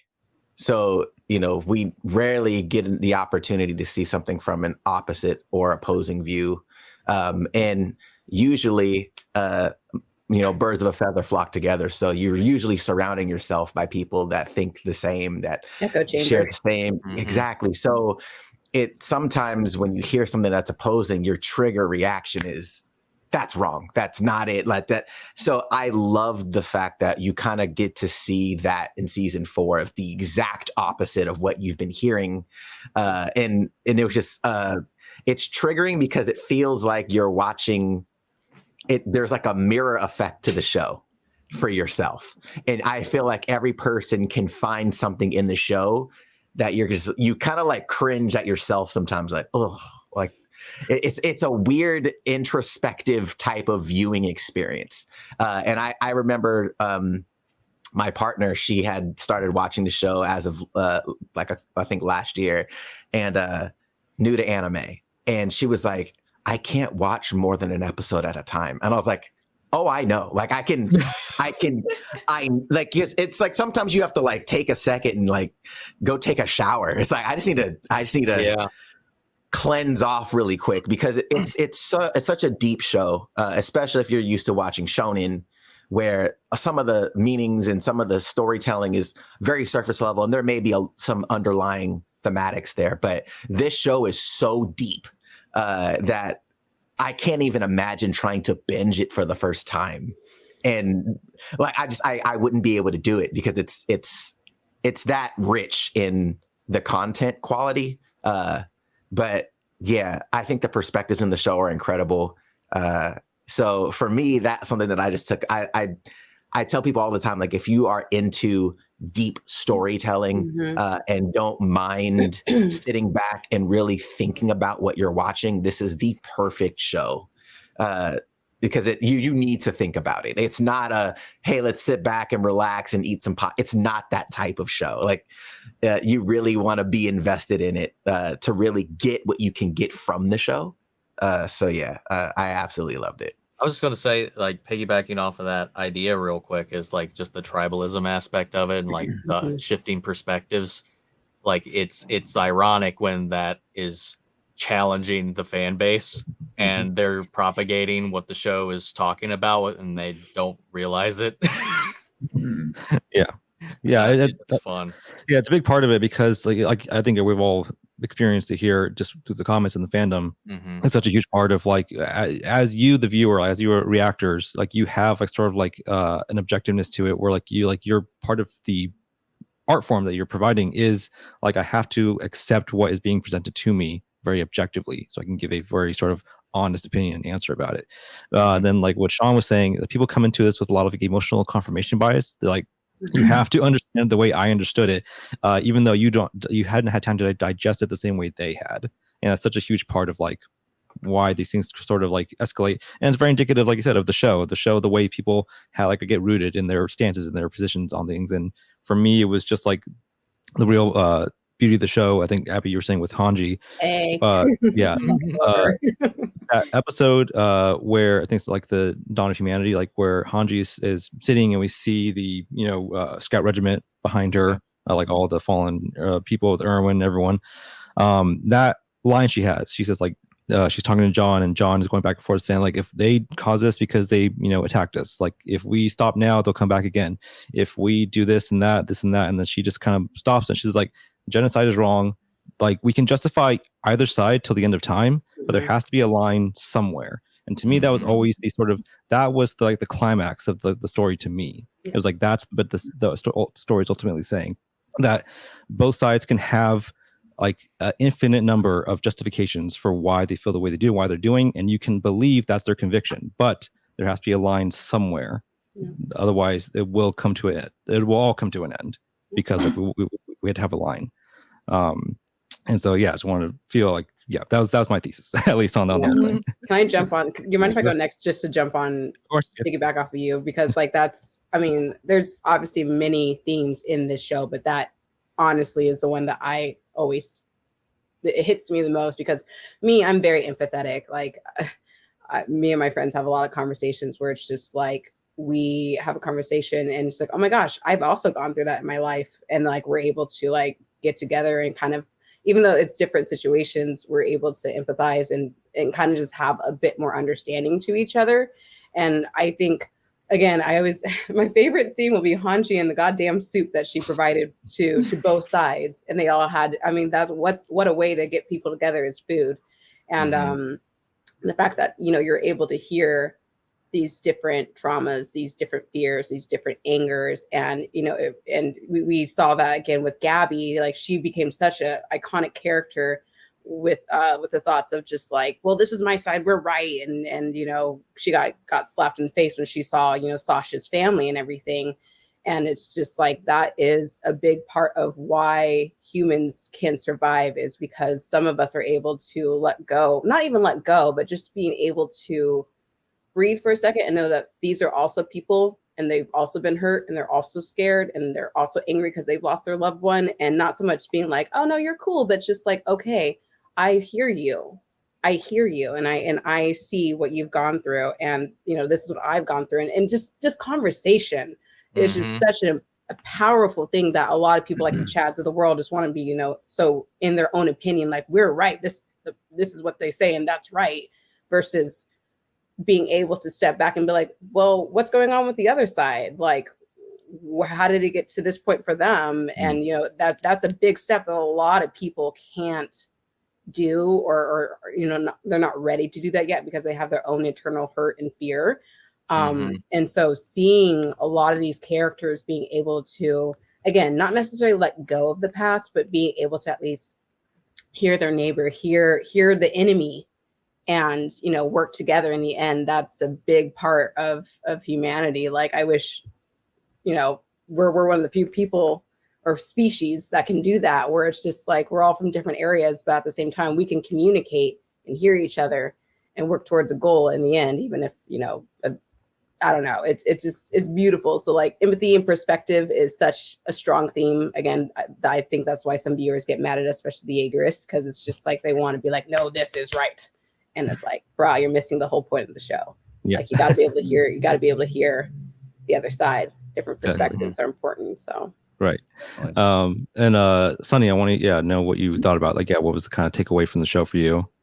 Yeah, like I was really wanting to jump in there anyway, because like what I talked about with, like, it's so interesting watching, well, how people watch this show, and especially with what happened in season 4 when we started shifting perspectives, and that's also like a really big thing for me as well. I love to see things, love to hear things from other perspectives before I make an opinion about anything, and I think that is one of the things that it's a bit of a lacking quality sometimes with us humans, is that we are just not willing to see it from another perspective, and especially from the perspective of our enemies, so to say. So like, seeing the fan base react to the beginning there of the final season, and okay, we're getting to know these other characters on the other side of the sea. We're getting to know Gabby and Falco, and like Gabby in particular, because her journey kind of mirrored what I think a lot of fans went through, just like on the opposite side. So like, where most or a lot of viewers who came into the final season and just having experienced the first 3 seasons, they were just like, I don't give a shit about anyone in Mali. Fuck them, because of what happened to these characters that I love, and like this story that I know, these people that I know. And they were just like, a lot of people definitely not willing to listen to anything Gabi had to say, because he was just horrible and obnoxious. And why is she so dead set on her side being right? But then those fans were also kind of doing a lot of the same things, whereas like they were so dead set on the people from Party and like on Aaron being 100% right in this, and then seeing Gabi go through that, and with Sasha's father, and that the whole beautiful scene with the children in the forest, and like that's one of my personal favorite moments from the entire series. Seeing her slowly realize that, I hope and I think a lot of viewers went through the same thing. And that is such a big thing of Attack on Titan as well. And the point that many of you guys have already touched on is just like this very human experience, and what is so unique to us as a species, where we can be introspective about some things, and like we can analyze what's going on. We're not just living it, we're not just doing it, but we are very like we're thinking beings, and we do that at every turn. So having ultimately what I think, and what I think themes wise was the big takeaway in the end, and again, a scene that many of you guys have mentioned, is this conversation between Armin and Zeke with like, what is the meaning of life? And Zeke is such a nihilist, where he's just like, he's only seeing it first off like the meaning of life from purely a biological standpoint, where it's just like we're just like reproduce, and like that's all we do. That's the meaning of life. and life is so horrible. So like it would be better if we just didn't exist at all. And then again, like that beautiful scene with, oh, it's like Armin is holding a leaf that means something to him, and Zeke sees the baseball that means something to him. And so it's these seemingly insignificant things throughout our lives, but that's what gives it meaning. And that's and especially in connections with other humans. And that's what Ymir was seeking all the time. Like that's what Eren then actually realized, that what she needed was these connections. What Eren then gave her was the connection of just like acting out on pure anger and hatred from what has happened to her in her life. But there's just so much more to it. And I don't know, again, I don't know about you guys, but like my mind almost like overflows with like just thinking about these things, because it's so layered and it's so true to how we live our lives in a series with big ass monsters we're eating people, and like it's not about that in the end. It's about humanity and what it means to be human. And I think that's just like the most, it's simple, but then not, because being human is not simple. But I think they captured that beautifully, and that's why we can just keep talking about it like this. Yeah, there's so many themes that like overlap with each other, but don't feel conflicting or too much. Like they all flow well together. I think I got to say real quick, just again, like that scene. You again have all mentioned it, but the freaking scene with the baby. First off, like it absolutely ruined Kat and I completely. We're done. So we almost took a break, or like Kat. I think Kat said that I almost just got up and walked after that scene. Oh, it's just so heavy. But I hadn't thought about it until you guys and we all started talking about it in the way where like how it's connected thematically to keeping the children out of the forest and doing something for the next generations. And they are literally taking the next generation up and trying to save them. And yes, the doom is right there. It's always going to be right there, but we must on have every hope. side. We must have hope that. And there was no hesitation either. No hesitation. Like, it was almost instinctual. Exactly. And that's like thematically just so beautiful, because that is ultimately what it's about. The hope that in the end we can get past this in some way, shape, or form. It might never happen, but we must never stop trying. Even with a cliff right there and colossal titans right behind us, never stop trying. Life finds a way. So I have a few main themes, or like even words that I took away from the show myself. So I hope you don't mind me talking about the few things I thought. There's a few there. The first one would be freedom, which is a big thing, but not Eren's kind of freedom is what I'm talking about. What I took away from it is, at the end, we obviously saw that war was a cycle and it kept coming and going, and it was inevitable. And I really like that for the realism that it brought into the world. I think into the show, like it was very realistic. But in the terms of freedom, it was how, despite all that, we are still free to choose how we live our lives and what we make of life. And I think that really rung true with, the conversation between Armin and Zeke. But for me, what I took away from that was the little things in life. Armin saying, I think I was born to run up that tree with Eren and Mikasa, or I was born to read that book during the rain. All these little things that he saw his life being. And Zeke, again, with the baseball, just throwing and playing catch. That was the most important thing in his life at that point that he realized. And I think we are free to make of life what we want. And it's these little details, these little things that make life special to us. And even though life is a long thing, hopefully for most of us, and it can be filled with violence and trauma and sadness, it's the memories of the good times and these little tiny things that you, in the moment, you don't think are important, but when you look back on them, they make your life, they make you who you are and what your life has become. I think that's what I took freedom to be in the terms of the show, rather than Eren seeking that freedom, but rather our freedom, how we choose to live our lives is what we're free to do. We may not be able to control a lot, but we can control how we want to live our lives and what life means to us. So that's one of the big themes for me that it really made me look at my life, myself, and how I've lived it and what I remember and what made me who I am and what my life is today. So that was something that I really loved about that. Another thing I think is love. Obviously, Aaron was doing everything he did for love, for the people that he cared about. And that rung so true again and again, when, especially when we looked at his perspective at the very end. He did all of this for love. And that's kind of what breaks my heart, because he wanted to be a part of it all. He wanted to be there with everyone, and to continue loving everyone. But for his love, he had to make a sacrifice like this. And obviously, a lot was done for that.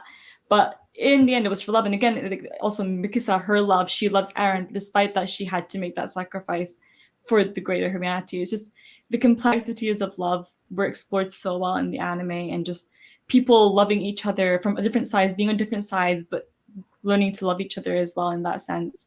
So I really, really like that. And then lastly, I want to talk about vulnerability. And the scene specifically that I saw this in is that scene when Aaron breaks down, when he's talking to Armin. And I absolutely love that scene. And it broke my heart to see how many people actually don't like it and that ruined the anime for them, or the show, or the whole story for them. When I saw that, I was like, how is this not getting through to you? I love vulnerability, and I love seeing a character being vulnerable. And when we finally saw Aaron break down to who he really is, it showed that it's okay to be vulnerable. And yes, he might not be this edgy Giga Chad that everyone wants him to be. Everyone was like, oh, it ruined Aaron's character. But I'm like, this is who Aaron's always been. Mm-hmm. He's never changed. This whole of season 4, he's been putting a facade. And that is very true for a lot of people who feel maybe kind of weak inside. They make a facade for themselves. They put on a mask to try and be someone else and to try and be accepted by other people. But in reality, Aaron was just kind of holding back everything that he truly felt, where he wanted to be with Mikasa. He wanted to keep living. He didn't want her to move on. He wanted to be a part of this life. He didn't want to do this. He just saw it the only way to protect everyone. But in reality, he felt a lot. He had a lot of feelings, and it wasn't easy for him to do this. And it hurt him. And we saw that even back in part 1, when he cried to the child saying, I'm so sorry for doing this. The vulnerability is there. And I really, really appreciated that. And that's why that scene is so special to me. It's not cringy like people say. It's not cringy. That's why exactly. People say it's that. Not. People who say that need to look in the mirror, because they're the ones who are not able to be vulnerable. I'm calling y'all out. Exactly.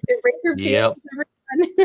Exactly. Because people it's also another way is people sometimes have a kind of person that they want you to be. I think that's even true for us. Some people want us to be a certain way, or they imagine us a certain way, but people having to need to accept that that's not who Aaron is. A lot of people struggled with that, and that's why they didn't like it. But I straight away saw who Aaron was and accepted him for who he is. And Armin in that moment did too. And accepting that this is who Aaron really is. Aaron never really changed who he was. This is him being vulnerable. And in seeing that, he was able to share in Aaron's burden and to accept him for all that, and to be like, okay, you're gonna have to do this alone. Like, I'm here with you. We're gonna go to hell together, and it's not just all your fault. And I think that is what's beautiful about vulnerability. It's about making those connections with people and just showing who you really are. Because I'm all about vulnerability in real life. I love being vulnerable. I love sharing that. I think vulnerable moments are the most special ones in life. So that's why I really, really resonated with that scene. And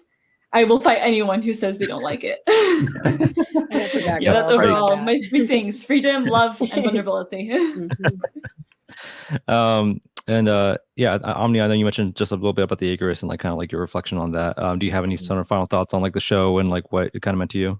Yeah, I mean, everybody's touched on a lot of similar things that I've had. Again, there's so many things that you could pick about this show, whether from the symbolism, from the just in your face themes to this the subtext of it all. We've kind of touched on a fair amount of it. So finding something new, I've been trying to do that. I'm taking notes throughout. I was like, what have we not talked about?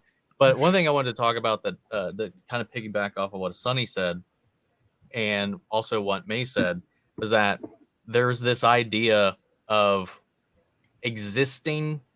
It goes to Zeke's outlook on everything when he's set there face to face with Armin, who's it's like two people who are viewing the same thing from a completely different point of view, and he's coming to a very, very clean, sterile, and detached, biological, almost like, you know, a doctor, scientist, or anything like that. Not to say they're all like that, but like like where you're trying to keep yourself removed from the equation, right? So what he's talking about is existing, and Armin's talking about living. And it's one thing to just be here, but are you experiencing the air? Are you experiencing the sense? Are you experiencing the warmth of somebody beside you? Or are you just existing to just be there? Like surviving and living are not the same thing. We have this battle, this thing that physically represented that in this parasite, whatever you want to call it, because when Zeke talks about the evolution of life and its purpose is propagation, but we only see this one thing that preyed upon Ymir's vulnerability in a moment because it couldn't do that by itself. It had to prey upon her and use her to propagate its line. You know, it kind of in itself was physically that embodiment of what Zeke is talking about. It preyed upon her love, trapped her in this cycle, propagated through her children, the Eldians, all throughout life to kind of spread its seed and became that power of the Titans that kind of plagued the world. And it never evolved. Like it's still that single-celled organism that started everything, and it never grew beyond that to, like, we can reflect, examine, think, or anything like that. It just wants to survive, and it preyed upon her. And this whole thing started, and she got trapped in this thing because, like you said, was her love for this king that didn't see her in the same way, that abused her and all this kind of stuff. And it trapped her, and that anger, all these things she pent up, passed on in different ways to the Nine, to Aaron, who became that rage. And is he cattle? Like that line echoes all the way back to that when they're talking about, you know, what are we fighting for? Like, what are we fighting for? We're just sitting in here. We're just like, we're trapped behind these walls. We don't see what's out there. You know, we're no better than the cattle we herd for food, because that's what they are to the Titans at the end of the day, with the way that the world's been structured. And the only way to get out of that is the same way they got into it, was love with Mikasa and her love for Aaron. Like, the only thing that can break that thing is something that this entity, whatever it is, we never got an answer for it, and I'm fine with that. I think Zink's explanation is good enough because it just, our ability to do more than what life biologically made us for allows us to break that cycle that we are kind of trapped in by nature itself. And we can do great things for each other, for other. We can also do terrible things. It's all that kind of stuff. So like existing life and all that kind of stuff, like the polar opposites of that philosophy is one of the core things that I've been holding off on talking about. And then one just small little thing that came to mind when Sonny was talking about the Titans themselves was, and this just kind of clipped in my head because of this whole thing, this idea of tribalism and the other, you know, in this way to manipulate. And it's something we see in history today in all kinds of different ways, is once you realize that this enemy they've been fighting the entire time is just them being used against them by the external oppressive force, the Marlians, to keep them contained and in check and distracted, it kind of is this physical representation of the propaganda dehumanization machine. Not to get too into the woods about it, because they are deformed, they are caricaturized, they are hideous human amalgamations turned monstrous, but at the end of the day, they're just us, and we don't know any better because we didn't learn any better. We're not looking past that surface. It's this show's so good. And that's another thing. Like, you talk about rewatching it, like these things that like make you go back and look at things from a different perspective. And like and I know he talked about this, he said this, that like he had the end in mind when he started. And that's so apparent when you go back and are watching this, because watch enough anime and be like, you're figuring this out as you go. I know you are. And then like, you didn't plan for certain things to fall in. Some things might not sync up all that right, but like this is that show that like you can definitely see there was a meaning and an intent the entire way through, because it's not like there's no out of place moments when you're going back and watch it. Like there's purposeful language used, there's purposeful The dialogue. foreshadowing. Like going back and watching and watching like Reiner and Bertolt and their choices of words in certain conversations, you're just like, oh my God, it was always there. You were saying it to my face. Yeah, so good. Yeah, the loop of like Aaron's consciousness, I think, just reflects like the loop that we're going to go on with the show, watching it again and again and again, just to live through it That's again. another thing. He himself became the cycle that only somebody that loved him could break. Yeah. That's very well said. Yeah. So Andres, I want to like ask, again, we'll close it up here. What is your sort of final thought on the show? What it was trying to say? What's the takeaway from this whole thing? I mean, I feel like you guys have said so much already, so it's kind of hard to jump in right now. But I do feel like at the end of the day, hope is so hard to find in this kind of dark world, right? Where it's just so pitch black dark that it's difficult to look at what is hope inside this world. And yet everywhere Attack on Titan finds hope, in my perspective, is in the next generation. Who can find it next, right? And we see that with Armin, where Eren sees fire and anger and hatred towards the Titans in season 1, we still see that Armin has this idea of hope, and we still see that Armin has this different perspective than what an Eren has. So even though they're from the same generation and they've experienced similar horrific things in their upbringings, they can find different perspectives to what the issues of the world are and how to tackle those issues. So I do feel like a lot of Attack on Titan is about finding that hope, finding that person inside the next generation and investing in that next generation so that they can discover that hope. And I do feel like that's inside the character of Falco as well, who experienced horrific things in his upbringing in Marley, where he was basically cannon fodder and trained as a warrior his whole life and cast aside as being less than his entire life, something that maybe even an Armin or an Eren or a Mikasa didn't experience, because they experienced a lot of classism, but they didn't experience that type of internment zone racism where they're placed in these kind of camps and treated like this. And yet through it all, we always saw this glimmer of hope inside of Falco, even when he was in these horrific situations. So I do feel like the purpose of Falco having his wings and literally flying and soaring above these kind of expectations and ideologies of hatred and anger and violence, where he can be the one to lead the next generation into a more hopeful kind of perspective. I do feel like that's important, because I do feel like a lot of people are going to look at Attack on Titan and say, the cycle repeats, war is back, humanity is going to do what humanity always does, which is kill each other. And yet I don't feel like that's what it is. I really do feel like it is about finding that sliver of hope that still exists. Like Armin says to Zeke, my friends are fighting fear right now. So even though 90% of the world is submitting to fear and they're afraid and they attack and lash out in this fear, my friends are fighting against that. And they're choosing to destroy Eren regardless of what that might mean to them, where they're choosing the right thing to do because it's the right thing to do, not because they're going to end up on top.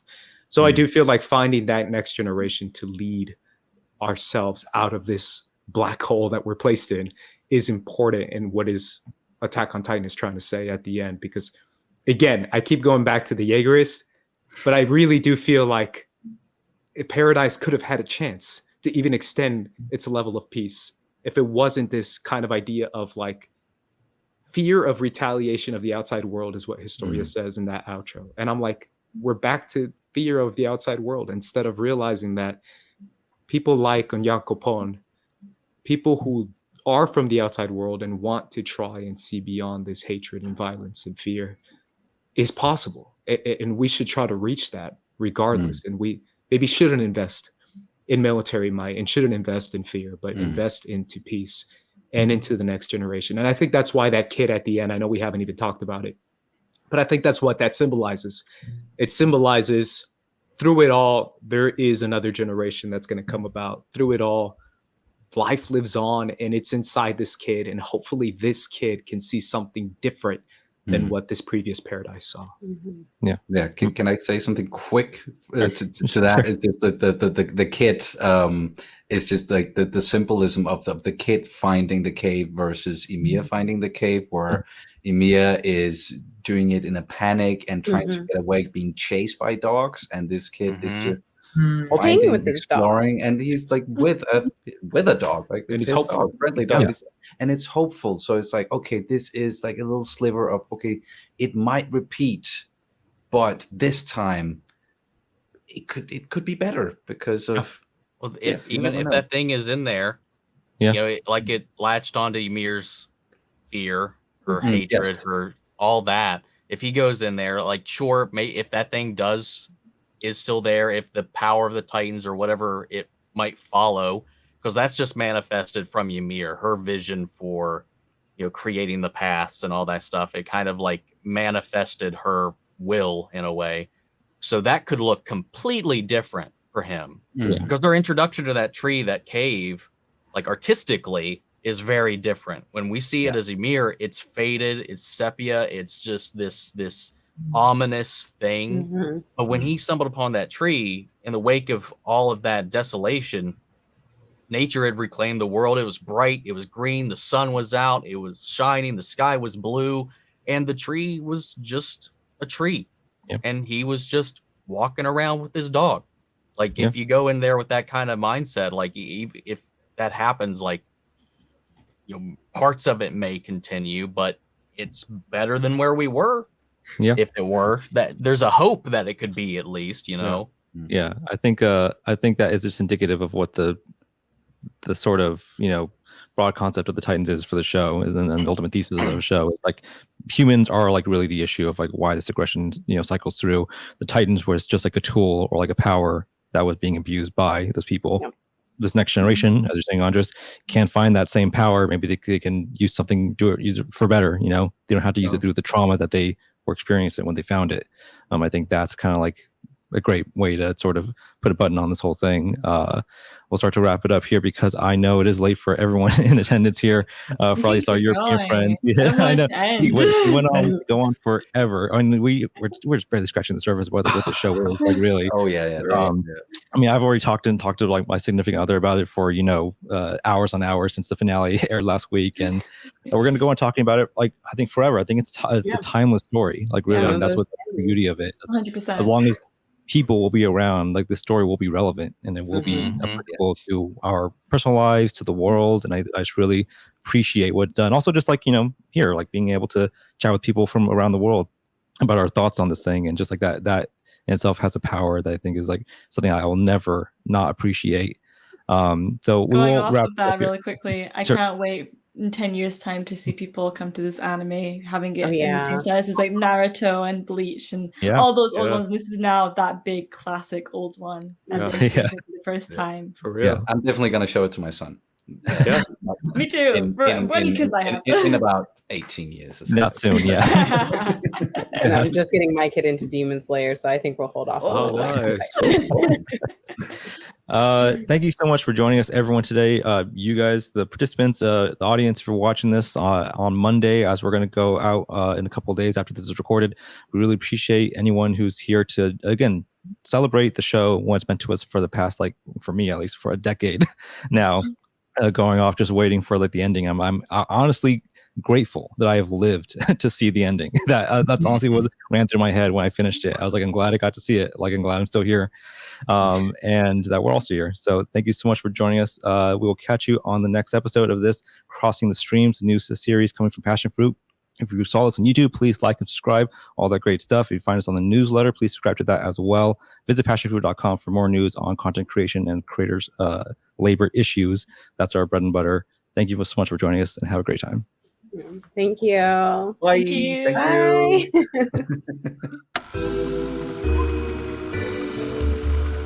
Three, 2, 1.